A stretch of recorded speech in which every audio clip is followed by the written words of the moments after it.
Hello everyone, welcome to my channel. I am MK Jabintaj. Today in this video I am giving you the knowledge about the first module of computer organization subject for third sem CSC CBCS VTU students. I am dedicating this video to all the students. Now let us begin. Module 1, Basic Structure of Computers.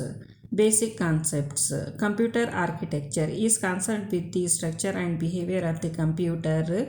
CA includes the information formats, the instruction set and techniques for addressing memory.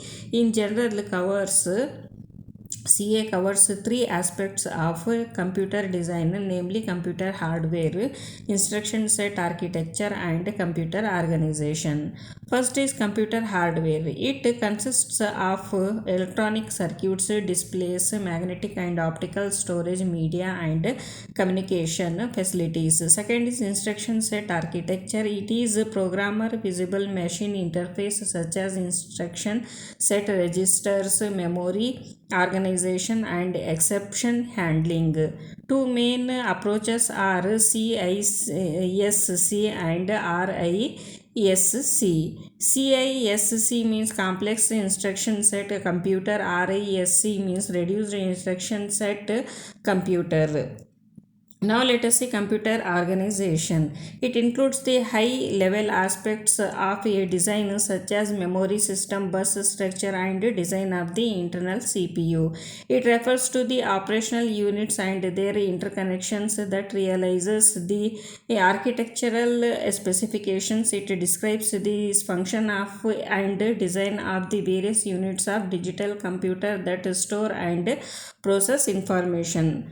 Now let us see functional units. A computer consists of 5 functionally independent main parts: input, memory, allow, output, and control units. Now let us see basic operational concepts. An instruction consists of two parts: operation code, opcode, and operands. Opcode, operands. See the figure. The data or operands are stored in memory. The individual instructions are brought from the memory to the processor. Then the processor performs the specified operation. Let us see a typical instruction: add loc a comma R naught. This instruction is an addition operation. The following are the steps to execute the instruction. Step 1. Fetch the instruction from main memory into the processor. Then fetch the operand at location loc A from main memory into the processor. Step 3. Add the memory operand, that is fetch contents of loc A to the contents of register R naught. Step 4. Store the result sum in R0. The same instruction can be realized using two instructions as load loc A, R1, add R1, R0. The following are the steps to execute the instruction. First, fetch the instruction from main memory into the processor. Second, fetch the operand at location loc A from main memory into the register R1. Third one, add the content of the register R1 and the contents of the register R0. Fourth, store the result sum in R0.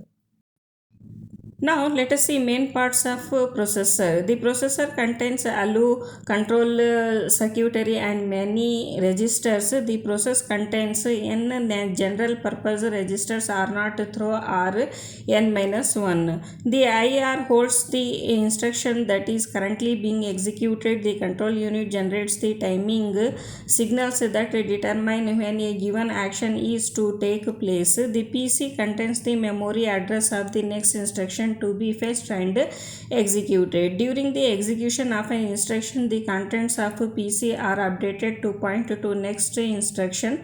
The MAR holds the address of memory location to be accessed. The MDR contains the data to be written into or read out of the addressed location.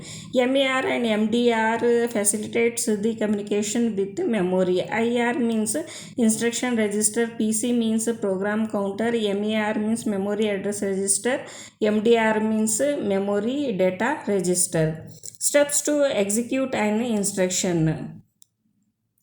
The address of first instruction to be executed gets loaded into PC. The contents of PC, that is address, are transferred to the MAR, and control unit issues read signal to the memory. After certain amount of elapsed time, the first instruction is read out of the memory and placed into MDR. Next, the contents of the MDR are transferred to IR.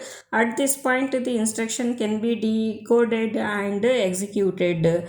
To fetch an operand, its address is placed into MAR and control unit issues read signal. As a result, the operand is transferred from memory into MDR, and then it is transferred from MDR to ALU. Likewise, the required number of operands is fetched into processor. Finally, ALU performs the desired operation. If the result of this operation is to be stored in the memory, then the result is sent to the MDR. The address of the location where the result is to be stored is sent to the MAR, and the write cycle is initiated. At some point during execution, contents of PC are incremented to point to next instruction in the program.